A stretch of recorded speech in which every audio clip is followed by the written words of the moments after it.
Jose, thanks so much for being with us today and for sharing your journey in 2020 and even before that. It was certainly a wild ride with the pandemic, wasn't it, last year? Yes. Quite a and year. and for you, you do missionary work, so you typically can be anywhere in the world. When the pandemic really hit in March, you were not in Miami. Tell us where you were and what was happening in your world in March of 2020. Well, actually, Mark, and thanks for the opportunity to share it. So last year, March 2020, I was actually in Puerto Rico. Little to know that a couple of days later, I will get stuck in Puerto Rico, and I couldn't leave Puerto Rico, and I had a business to run there and a business to run over here. And I had to actually quickly adapt and change. And when I look back in the last couple of years, I think the mission work that I have done have actually allowed me, prepare me for that. That sometime in life, quickly, you had to adapt and change, to pivot and shift. And this is what we've been talking for the last year or so.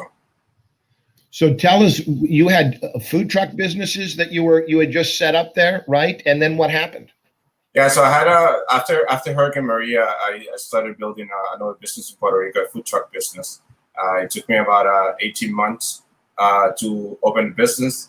We open, then we get the earthquakes in Puerto Rico. This is January 2020 last year, like literally 2 weeks after we opened. So we had to shut down. We reopened again at the end of January last year. Then February, everything's going great, supposedly. I mean, 14-foot truck operating business, everybody loving the park. Then March gets here, and I'm in Puerto Rico. And next thing is I had to make a decision because I have a business to run here in Florida and that business to run in Puerto Rico. So one thing that I think is great that I learned in this business is leverage. I have my assistant, I have all the people that I can count on. So the business here, the real estate business here, I could run it from Puerto Rico, but the business in Puerto Rico had to be there. So I actually had to quickly change and adapt. Yeah. So what did you do? How did you sustain your real estate business at the same time you're doing the work in Puerto Rico? Because you couldn't come home, could you? No, I actually couldn't come home. I was stuck in Puerto Rico without traveling here for like 2 months, a little more than that. So I had to, one, depend on people. I had to, thank God that I have systems about following up with my customers, making those care calls. I mean, you can make those care calls from anywhere in the world. So I was able to do that over there while I was still running the business in Puerto Rico. So I think leverage, having system, depending on people, and quickly adapt to the market of the moment helped me that time last year. Yeah. So, and you finished the year really strong, right? What happened in the last quarter of the year? Well, so pretty much for maybe many of us between March and June, it was very tough in our real estate business. It was tough for me. I actually have to admit that I had to take unemployment. That was a difficult decision for me. Having run a successful business and all of a sudden having to collect unemployment, but sometimes we need to leave our pride on the side and accept the help that we get. So I actually I was on unemployment from April to June, and then I had to make changes in Puerto Rico. I had to actually sell that business because here, Mr. One Thing, running two business, I had to decide that at the end of the day, my business here, my real estate business here, is the one that I had to focus on. So I sold that business and came back to Miami in July. So pretty much from January through July, I was not able to do much business in real estate. Then July through December, I closed close to $7 million in volume and working 6 months.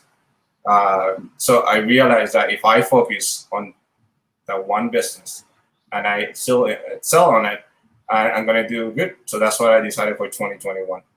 Yeah. So take us back to, this has really been your life's work, right? You're about live your big why is what you always say, right? That is the big thing for you.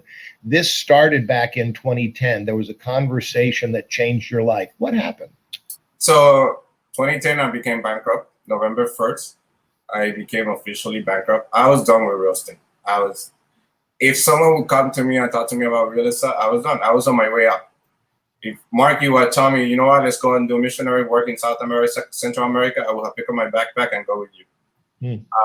Remember, it was December 20, 2010, a month later after being bankrupt. Had this conversation with our beloved Susie Lawson, who's in heaven.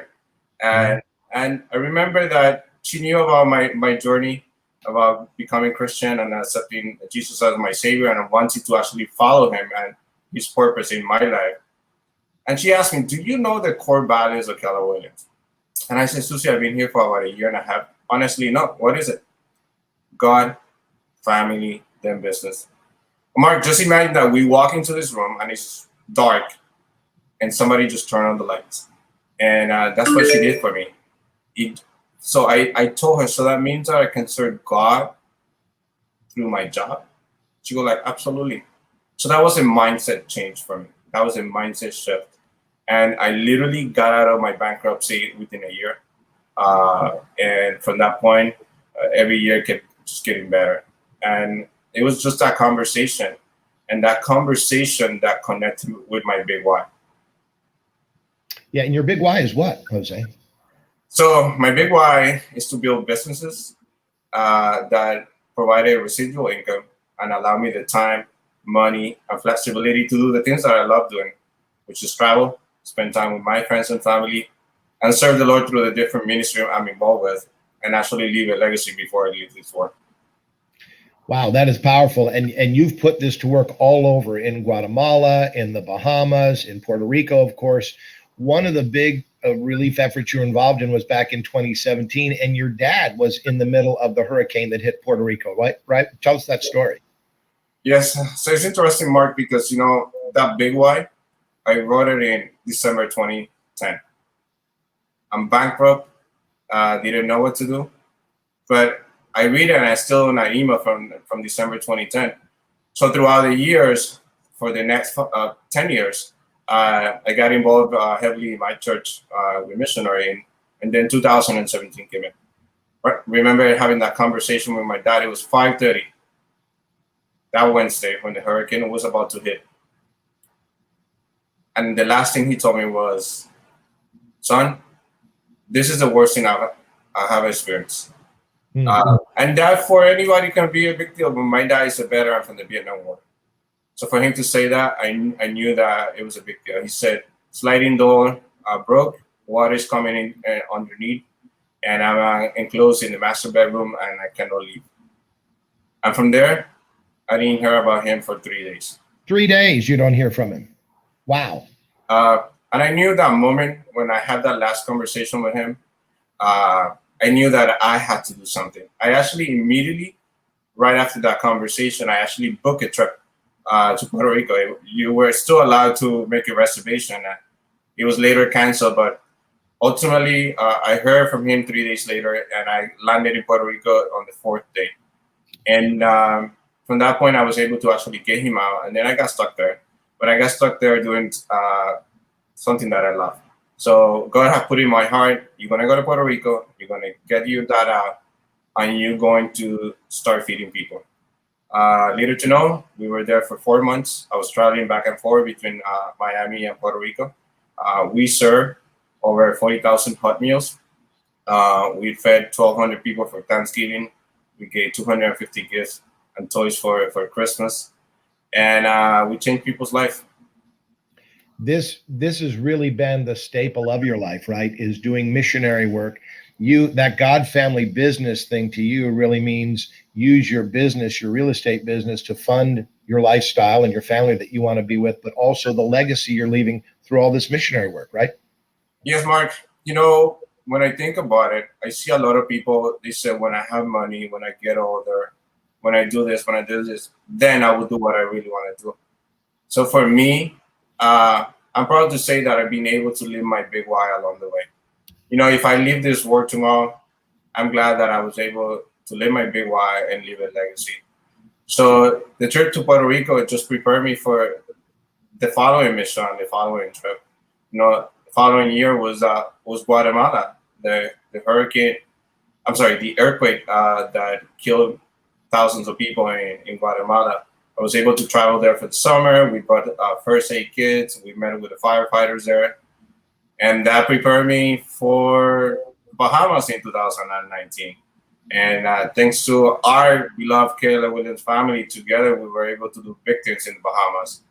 We did 60 days for the Bahamas, and where we raised well over 115,000 pounds of donation that were actually hand delivered to the people that needed the most. We helped like 50 churches with generator. We did a bunch of things in the Bahamas, and that helped me last year just prepare not only with my business but also what happened in Honduras. There were two hurricanes that hit Honduras, Eta and Iota, in November, and we were able to support them. Myself, I was able to travel there and help people there. So when I look at my life in the last 10 years, everything has been a building block for the future. And I know 2020 for me it was probably a master's degree. It was like a college degree where everything that I learned, I know I'm going to apply in my business, my life, this year and the years to come. You're off to a great start in 2021. And we talked about this, that it seems like every time you start to do really well, there's a reason behind it. Tell us what you mean by that. So when I look at the last couple of years, God have always prepared me financially for this mission without knowing. And usually the 2 months before a big mission trip are usually my best 2 months in real estate. Year to date, I have closed over $4 million in closed volume only in 2 months. And so I don't know what he got for me next.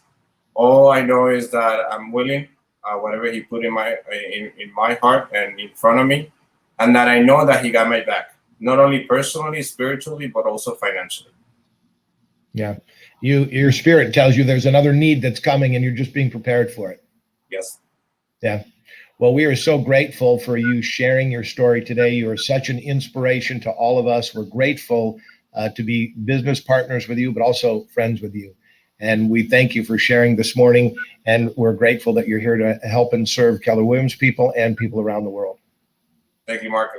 God bless.